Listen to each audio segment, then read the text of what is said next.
रात्रि की निस्तब्धता, श्मशान सी चुप्पी।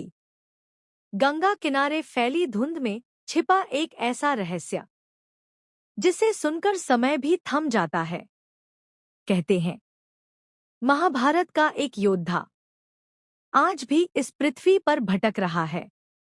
उसका नाम द्रोणपुत्र अश्वत्थामा। लोग कहते हैं आधी रात को नदी के किनारे कभी कभी एक असाधारण आकृति दिखाई देती है।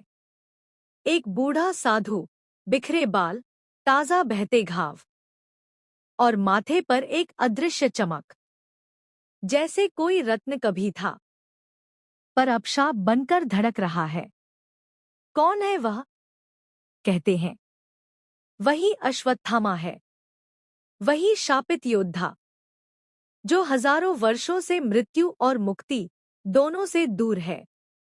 कुरुक्षेत्र की उस काली रात में जब युद्ध समाप्त हो चुका था पर भीतर का क्रोध अभी भी जल रहा था, अश्वत्थामा ने प्रतिशोध में पांडवों के 5 सोते हुए पुत्रों पर प्रहार किया।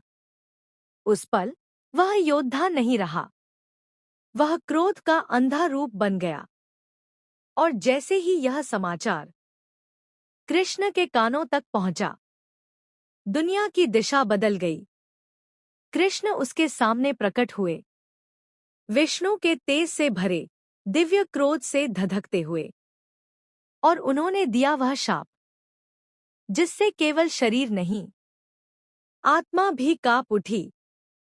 कृष्ण ने कहा, अश्वत्थामा, तुम अनंत काल तक जीवित रहोगे, तुम्हारे घाव कभी नहीं भरेंगे, दुनिया तुम्हें नहीं अपनाएगी और तुम धरती पर एकाकी भटकते रहोगे जब तक कि समय स्वयं थक न जाए।